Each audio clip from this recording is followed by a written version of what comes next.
I'm Liza Elep and I live in Abu Dhabi, UAE.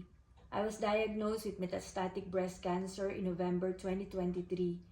It was a challenge not just physical, but emotional, mental, and may I say in all aspects of life.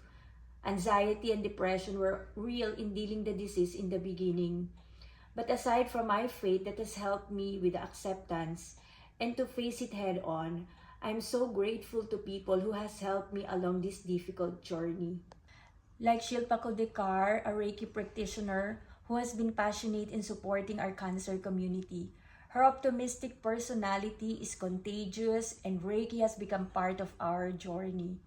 I remember during my 2 hours chemo session, the environment that is created for me to focus on meditation, like the sound of nature, the deep breathing exercises, the silence, that space. It has helped me to calm down, meditate on the blessings surrounding me, the overwhelming gratitude that filled my whole being.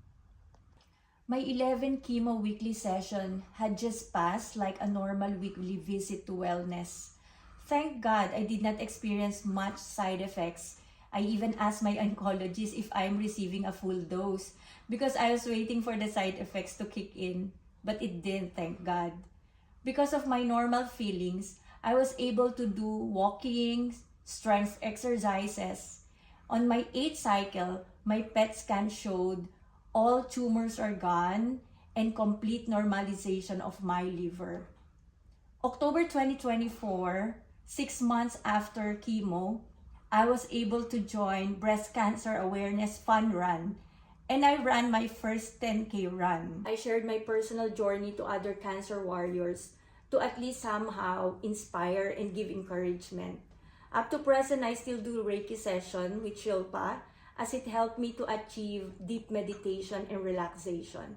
Shilpa also introduced us natural way to combat health issue through functional medicine side by side with conventional. And my heart is truly grateful.